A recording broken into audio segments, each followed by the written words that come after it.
Boa tarde, pessoal. Boa tarde, boa tarde, boa tarde. Grande Shirley, tudo jóia? Boa tarde, pessoal. Sejam bem-vindos. Essa grande live promete ser, né? é, é, é, Promete um baita conteúdo pra gente hoje, né? Falar com o professor Silvio Meira. Sejam bem-vindos. Muito obrigado pela audiência, pela credibilidade. Em nome da Positiva. Boa tarde, Jaqueline. Tá? Sejam todos bem-vindos. A gente vai dar mais um tempinho. Eu entrei mais cedo aqui para dar uma testada aqui na conexão, tá? E daqui a pouco a gente entra ao vivo com o professor Silvio Meira. Tá joia? Boa tarde, Fátima. Ana Liz, boa tarde. Grande Paulo, boa tarde, meu amigo. Sejam todos bem-vindos.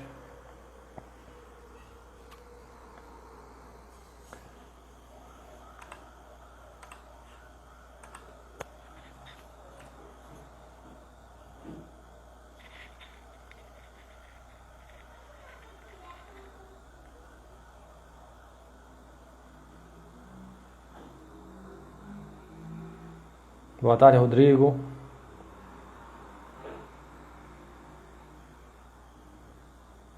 Catarina, boa tarde. Arlindo, meu amigo, boa tarde.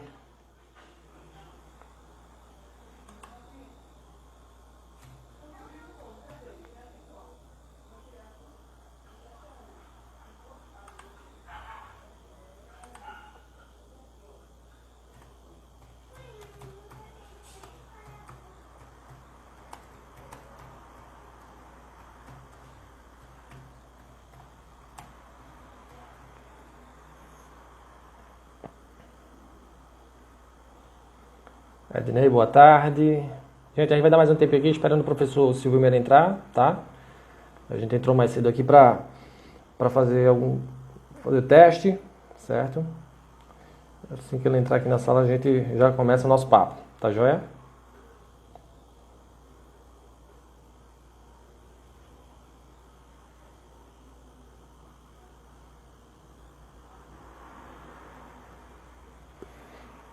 Sejam todos bem-vindos, bem-vindas a mais uma live positiva. É um grande prazer aqui falar para vocês.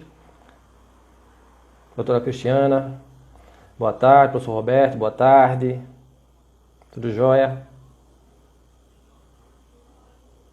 Vamos chamar o povo, vamos chamar o povo. Até agora tem 25 na sala, nessa live. Vamos chamar a galera, vamos chamar a galera.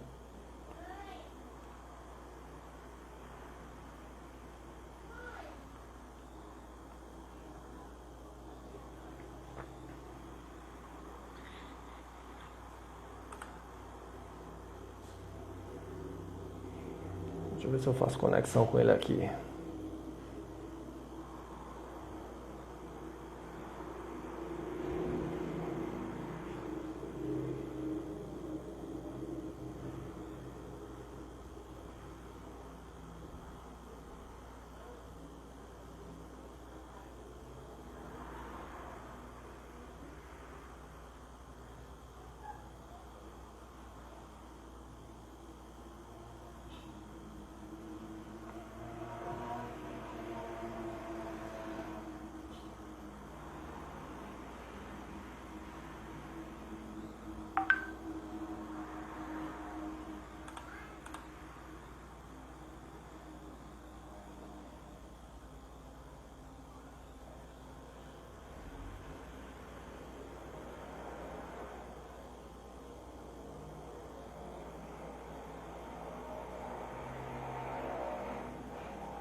Boa tarde, pessoal, sejam bem-vindos. Boa tarde, boa tarde.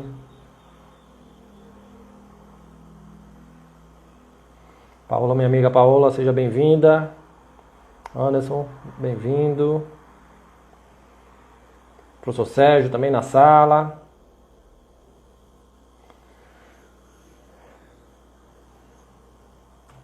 A gente vai dar mais um tempinho aqui, aguardando o professor Silvio Meira, tá?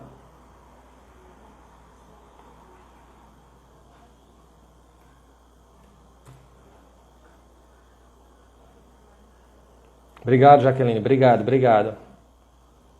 Obrigado. Valeu, Paola. Quanto tempo?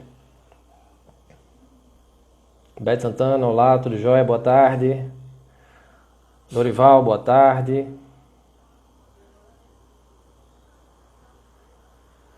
Vamos falar de futuro, vamos falar de inovação, vamos falar de empreendedorismo, vamos falar de, né, de novas saídas, né, para após esse momento, né, pandêmico pelo qual a gente está vivendo, né, no qual a gente está vivendo, tá? Ricardo, boa tarde.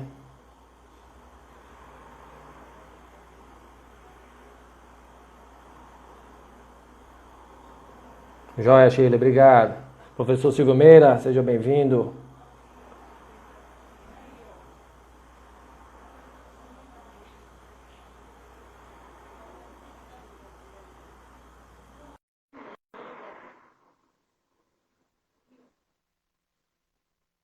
Estou fazendo aqui a conexão.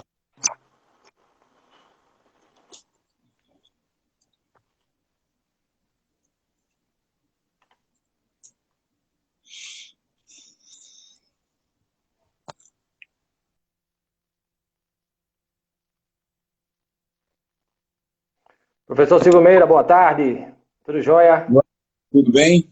Como Tudo jóia? estamos? Tamo bem, tamo bem. Um friozinho aqui em Joinville, mas tudo certo. Né? E o senhor Até, tá bem?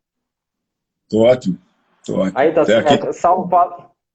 Saulo da Positiva falando, tá? De pronto eu queria agradecer, a sua disponibilidade, o seu tempo, né? Tá falando aqui com a gente, para toda a Universidade Federal de Pernambuco, né? E além dela, né? E para além dela, tá? Então, muito uhum. obrigado e seja bem-vindo, professor. Um prazer, é um prazer. Para mim é um prazer estar com todo mundo. Boa tarde a todos e a todas. Joia, bacana.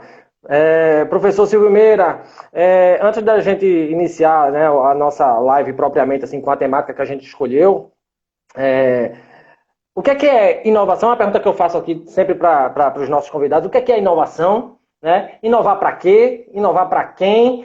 E como inovar, principalmente nesses tempos, né, que a gente está vivendo aqui de pandemia, de coronavírus, enfim. Olha, a primeira pergunta é fácil de resolver. Existe uma definição de Peter Drucker de Uhum, 1970 contra a qual é muito arriscado qualquer outra pessoa tentar definir o que é inovação. E essa definição de uhum, Peter, que aliás cabe num tweet antigo daquele de 140 caracteres, diz o seguinte: uhum, inovação é a mudança do comportamento de agentes no mercado como consumidores ou fornecedores de qualquer coisa. Mudança de comportamento de agentes no mercado como consumidores e fornecedores de qualquer coisa. Essa definição é ampla, ela é uhum, geral e restrita, porque ela não depende de tecnologia, ela não depende de condições específicas de nenhum setor ou mercado, nem de nenhuma absoluta outra consideração, eu acho. Ela é uhum, simples, ela é fácil de entender e ela é absolutamente perceptível por qualquer um. Quando a gente muda o nosso comportamento num mercado qualquer, pode ser mercado aqui, obviamente, numa interpretação bem ampla, né? O mercado de ideias, o uhum, mercado de políticas, o mercado da fé, qualquer lugar onde há opções é um mercado. É óbvio que em nem todos os mercados a gente compra e vende coisas, mas a gente adota ou não uhum. adota estilos de vida, de fé, de crença, de política, de entendimento de mundo, assim por diante. Inovação é a mudança do comportamento de agentes no mercado como Uhum. consumidores, fornecedores de qualquer coisa. Joia. E aí a gente inova para quê e inova para quem, professor? A gente inova para sobreviver. A gente inova para sobreviver. Veja, no mercado estático, em condições estáticas de competição sobre qualquer coisa, Uhum, a gente mantém a nossa performance. Quando a gente uhum, constrói performance, o que desafia as nossas performances, seja lá no que a gente estiver fazendo, não é o tempo. performances não ficam velhas, tá certo? Uhum. Vamos imaginar que a gente Uhum. em 1348. 1348 teve um ultra mega incidente de peste bubônica na Europa, certo? Uhum. Se a gente em 1348 a gente não tivesse mudado um certo conjunto de comportamento das pessoas na época, a história da humanidade podia ter sido outra, completamente diferente. Ao invés da peste bubônica na época ter eliminado talvez 25, 35% das pessoas vivas na Europa na época, talvez tivesse eliminado 70%. Aí talvez, daí a cento e poucos anos, 150 anos, Portugal não existisse. Talvez o Brasil não tivesse sido descoberto. Talvez o mundo fosse completamente diferente. Mas a peste bubônica de 1348 mudou radicalmente o comportamento de pessoas na Europa com um objetivo simples. Elas inovaram para sobreviver. A gente inova para sobreviver.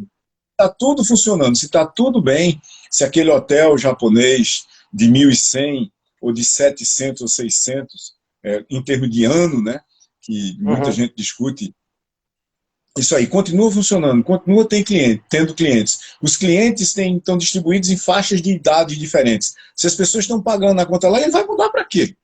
Né? Ele não precisa mudar. É uma quantidade de serviço que existe desde 1100. O antigo é revolucionário permanentemente e às vezes não precisa mudar. A gente muda para sobreviver e a gente muda para os agentes no mercado, em relação aos agentes no mercado.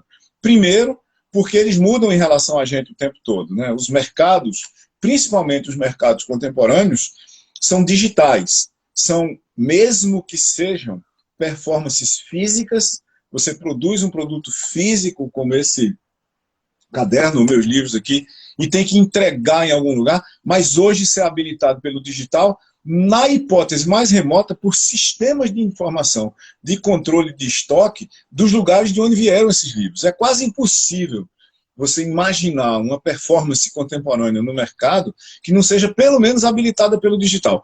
Como é habilitado pelo digital? E qualquer um escreve software, na realidade muita gente escreve software, o tempo todo as pessoas estão reescrevendo o mercado onde você está competindo.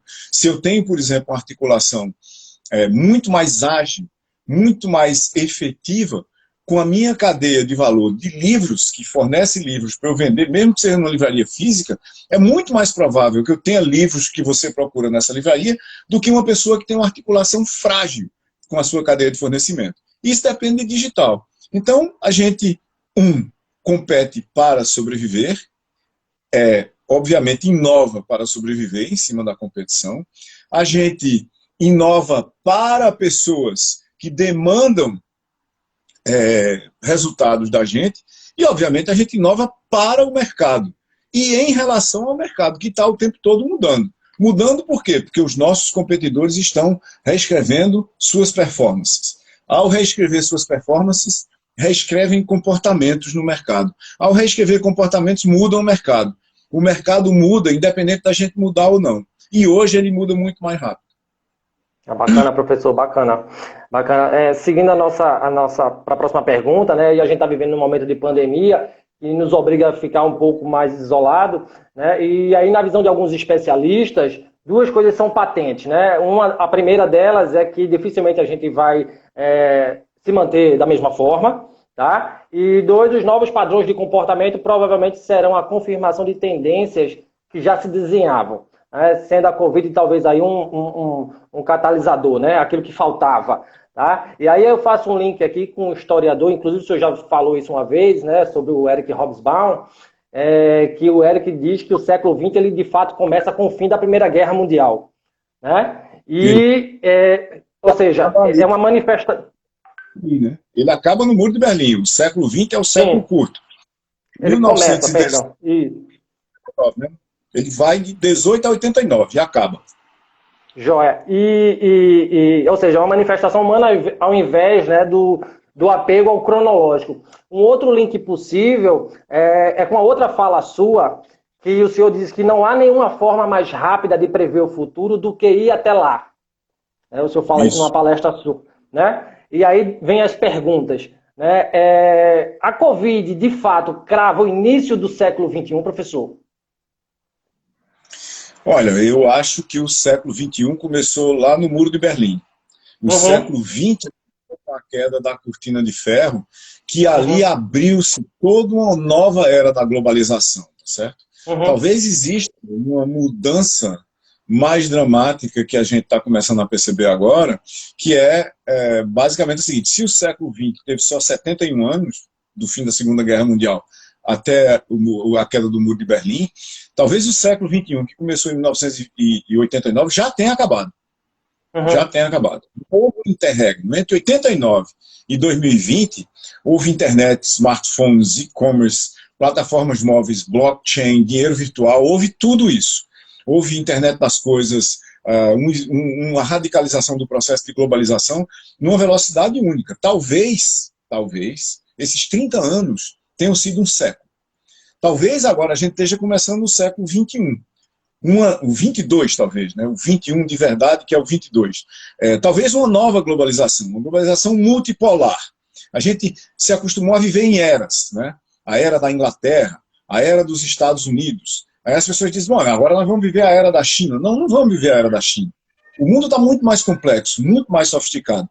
Talvez pela primeira vez a gente vai experimentar realmente uma globalização multipolar, com histórias, com narrativas, com visões de mundo, com inovação sendo realizadas e contadas a partir de múltiplos pontos ao mesmo tempo e sendo entendidas em múltiplos pontos ao mesmo tempo. Se a gente voltar ali para 1500, né, quando você começa a grande era das descobertas, das navegações ali ao redor de 1500, você tinha, obviamente, cultura, sofisticação, arte, história, monumentos e religiões inteiras no que a gente podia chamar o Oriente Próximo e Distante, né? Se a gente fosse muito além do que hoje é o Canal de Suez e fosse para a Índia, para a China, você tinha tudo isso, só que a Europa não conhecia. A gente está acostumado com a história europocêntrica. Até basicamente a década de 60, né? Eu acho que eu sou a última geração, talvez, que teve aula de francês, no que antigamente era o ginásio, né? Hoje é o fundamental maior. Eu tive aula de francês no ginásio. Tá certo? Eu cheguei até a aula de latim ainda. Então a gente tinha um mundo muito baseado na Europa. Esse mundo se mudou para os Estados Unidos, ou ele foi americocêntrico durante algum tempo, né? Hoje, a minha interpretação pessoal é que os Estados Unidos são um país em adiantado estado de subdesenvolvimento e, mais recentemente, num regime terminal, né? São uma espécie de, estão vivendo o fim da sua Roma. Mas, ao mesmo tempo, o mundo é grande demais hoje, complexo demais para ser, aspas, dominado por uma única